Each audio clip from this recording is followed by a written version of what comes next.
গণপরিবহন সংকট ঢাকার ভয়াবহ যানজটের মূল উৎস মুক্তি চাই নগরবাসী শীর্ষক সংবাদ সম্মেলনে বাংলাদেশ যাত্রী কল্যাণ সমিতি আয়োজিত সংবাদ সম্মেলনে উপস্থিত গণমাধ্যমের বন্ধুদের স্বাগত জানাচ্ছি। প্রিয় বন্ধুরা, আপনারা নিশ্চয়ই জানেন বিগত 2 বছরেরও বেশি সময় ধরে 2 যুগেরও বেশি সময় ধরে যাত্রী কল্যাণ সমিতি জনগণের দুর্ভোগের বিষয়গুলো, দুর্ঘটনার বিষয়গুলো, দুর্ভাবনার বিষয়গুলো এবং গণপরিবহনের হয়রানির বিষয়গুলো আমরা সামনে তুলে আনবার চেষ্টা করেছি, সমাধানের উপায় খুঁজে বের করবার চেষ্টা করেছি এবং সরকারকে চোখে আঙুল দিয়ে দেখিয়ে দেবার চেষ্টা করেছি যেখানে সমস্যা এবং সংকট, এই সংকটগুলো নিরসনে আমরা সবসময় সোচ্চার ছিলাম, প্রতিবাদী ছিলাম এবং সবসময় এই সমস্ত সংকটগুলো থেকে উত্তরণ ঘটিয়ে একটি নিরাপদ এবং নির্বিঘ্ন যাতায়াত নিশ্চিত করার মধ্য দিয়ে উন্নয়ন কর্মকাণ্ডকে গতিশীল করতে আমরা সবসময় সহায়ক ভূমিকা রাখার চেষ্টা করেছি। আজকেও সেই মানুষে আমরা দেখলাম বিগত 5 আগস্ট সরকার পরিবর্তনের যে পটভূমি, সেই পটভূমি থেকে আজকে পর্যন্ত আমাদের কাছে যে সমস্ত সংকটগুলো সামনে এসেছে তার সবচেয়ে বড় সংকট হচ্ছে যানজট, দুর্ঘটনা, দ্রব্যমূল্য, আইন শৃঙ্খলা। এই 4টা বিষয় আমাদেরকে, নাগরিক সমাজকে, দেশের মানুষকে ভাবিয়ে তুলছে, সংকটে ফেলছে এবং মানুষের জন্য প্রতিনিয়ত একটা দুর্ভাবনার কারণ হিসেবে চিহ্নিত হয়েছে। সেই কারণে আমরা যানজট নিরসনে একটি কার্যকর সমাধানের উপায় খুঁজে বের করার নিয়তে আজকের এই সংবাদ সম্মেলন আমরা আয়োজন করেছি। প্রিয় বন্ধুরা, যত্র যাত্রী ওঠানামা পরিবহন সংশ্লিষ্টরা নিয়ম নীতির তোয়াক্কা না করায় ভয়াবহ যানজটের কবলে রাজধানীবাসী। নগরীর এক প্রান্ত থেকে অন্য প্রান্তের যে কোনো গন্তব্যে যেতে 5-6 ঘন্টা, কোথাও 7-8 ঘন্টা এরও বেশি সময় পেরিয়ে যাচ্ছে। এহেন ভয়াবহ যানজটে প্রতিদিন নষ্ট হচ্ছে কমপক্ষে 82 লক্ষ কর্মক্ষ মানুষের শ্রমঘণ্টা। বুয়েটের তথ্য বলছে যানজটের প্রতি বছর যানজটে আর্থিক ক্ষতি 1,000 কোটি টাকার বেশি। এমন পরিস্থিতিতে রাজধানী ঢাকার যানজট সমস্যার দ্রুত ও কার্যকর সমাধান খুঁজে বের করার নির্দেশ দিয়েছেন অন্তর্বর্তী সরকারের প্রধান উপদেষ্টা ডক্টর মোহাম্মদ ইউনূস। গত 16 সেপ্টেম্বর ডিএমপি ট্রাফিক বিভাগ এবং বুয়েটের ট্রাফিক ইঞ্জিনিয়ারিং বিভাগের কর্মকর্তাদের ডেকে তিনি ডিএমপি ট্রাফিক বিভাগকে পরীক্ষামূলকভাবে প্রথমে 2-3টি গুরুত্বপূর্ণ সড়কে বাস থামানোর স্থান চিহ্নিত করা এবং থামানোর সময় 2 মিনিটের কম রাখা, তার পরবর্তীতে অন্যান্য সড়কে প্রয়োগ করার নির্দেশনা দেন।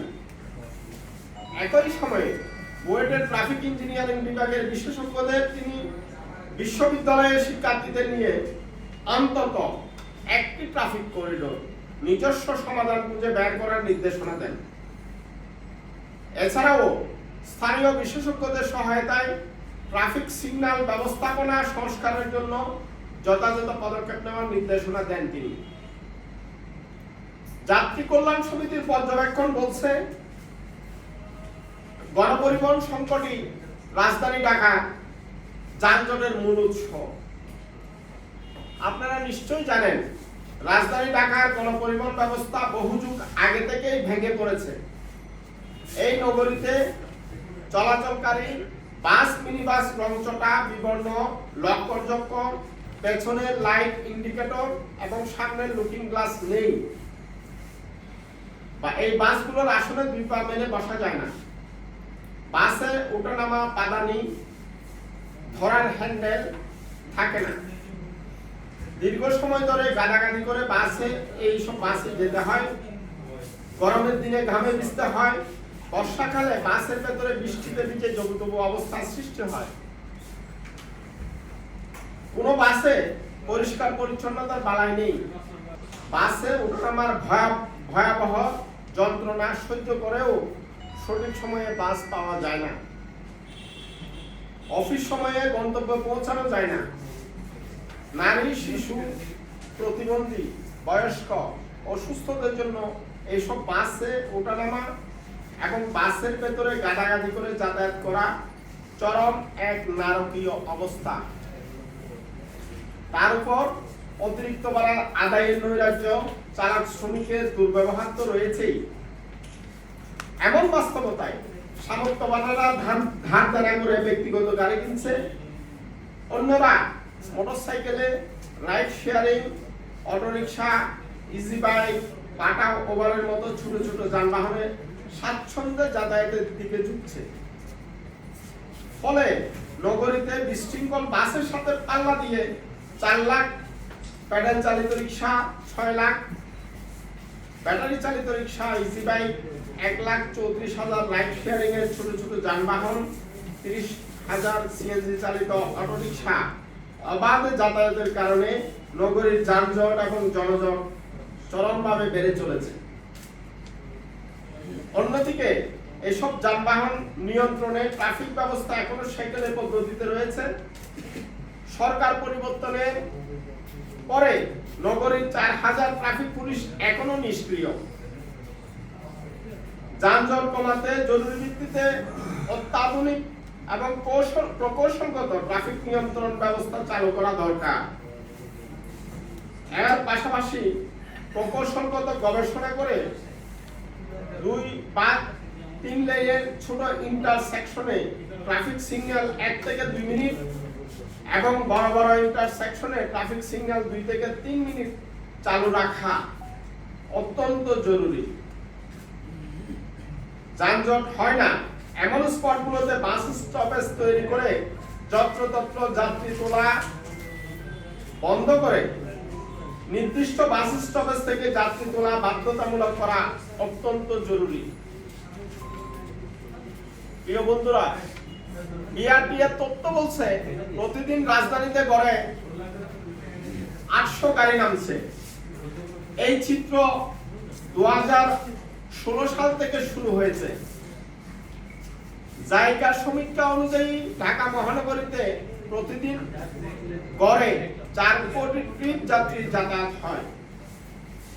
এর 60% গণপরিবহন ব্যবহার করেন। এসটি বাসের মান, গুণ এবং যাত্রী সেবা গত 20 বছর ধরে কিছুই ঠিক নেই। ঢাকার যানজট কমাতে হলে সর্বপ্রথম বাস মিনি বাস ব্যবস্থা ঠিক করতে হবে। বাস রুট রেশনালাইজেশনের মাধ্যমে বাসের জন্য প্রাধিকার লেনের ব্যবস্থা করতে হবে। ছোট ছোট যানবাহনের নিবন্ধন এবং নগরীর প্রধান সড়ক থেকে এইসব যানবাহন চলাচল বন্ধ করতে হবে। আমরা কথায় কথায় ভারতের উদাহরণ দিয়ে থাকি।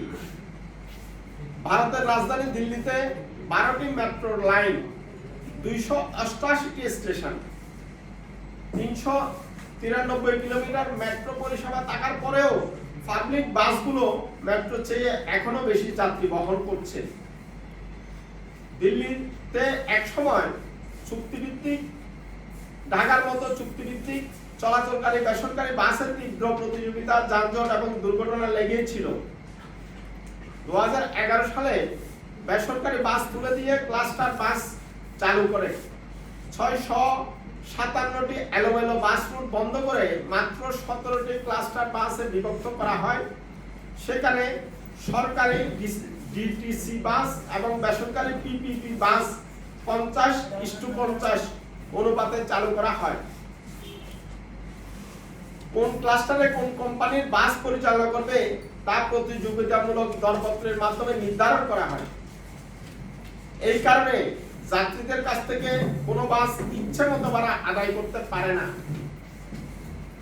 কারণ ভাড়া আদায় করার দায়িত্ব Delhi integrated multimodal transport system নামে আরেকটি প্রতিষ্ঠানের হাতে। বাসগুলো গ্রস কস্ট এবং মডেলের চুক্তি অনুযায়ী এই কোম্পানির কাছ থেকে নির্দিষ্ট দূরত্ব এবং ঘন্টা ভিত্তিক ভাড়া পেয়ে থাকে। এইসব পদক্ষেপের মাধ্যমে দিল্লি দিল্লির বাসে বাসে প্রতিযোগিতা নেই, ফলে দুর্ঘটনা নিয়ন্ত্রণে এসেছে এবং যাত্রী সেবা এবং যানজট দুর্ঘটনা কমে এসেছে। বর্তমানে দিল্লির বাস সার্ভিস পুরোপুরি রাষ্ট্রীয় মালিকানাধীন প্রতিষ্ঠান দিল্লি ট্রান্সপোর্ট কর্পোরেশন ডিটিসির নিয়ন্ত্রণে। সেখানে দুই ধরনের মালিকানার বাস চলে, পুরোপুরি ডিটিসি মালিকানাধীন লাল বাস ও সবুজ রঙের বাস এবং পাবলিক প্রাইভেট পার্টনারশিপ মেকানিজমে কমলা রঙের ক্লাস্টার বাস। এসব বাসে বেশি সংখ্যক যাত্রী পরিবহন করে থাকে। এই নীতি অনুসরণ করে ঢাকার বাসের মান উন্নত করে বাসের জন্য প্রাধিকার লাইনের ব্যবস্থা করা গেলে বাসে প্রাইভেট পরিবহন থেকে দ্রুত গতিতে যাতায়াত করা গেলে যানজট সমস্যা 50% পর্যন্ত সমাধান সম্ভব বলে আমরা মনে করি। ট্রাফিক সিগন্যাল ডিজিটাল করা, ট্রাফিক আইন লঙ্ঘনের জন্য প্রসিকিউশন সিস্টেম উন্নত, বিশ্বের আদলে ক্যামেরা পদ্ধতি চালু করে জরিমানার অর্থ মালিক চালকের ব্যাংক হিসাব থেকে আদায়ের ব্যবস্থা করা গেলে পরিবহনের শৃঙ্খলা 30% পর্যন্ত ফেরত আনা সম্ভব বলে যাত্রী কল্যাণ সমিতি মনে করে। নগরীর প্রধান সড়ক করিডোর থেকে প্যাডেল চালিত রিক্সা, মোটর চালিত রিক্সা, ইজি বাইক, ডেলিভারি ভ্যান গাড়ি, অযান্ত্রিক যানবাহন, ত্রিচক্র যান চলাচল বন্ধ করা গেলে যানজট সমস্যার বাকি 20% সম্ভব হবে বলে আমরা মনে করি। অন্যদিকে ঢাকা শহরে প্রতিদিন 4 কোটি যাত্রীর 38% পায়ে হেঁটে যাতায়াত করে। শুধুমাত্র তাদের হাঁটার পরিবেশ নিশ্চিত করা গেলে পরিবহনের যানজটের উপর যেমন চাপ কমবে, গণপরিবহন সংকট খানিকটা সমাধান মিলবে। এতে করেও যানজট সমস্যার অনেকখানি সমাধান সম্ভব।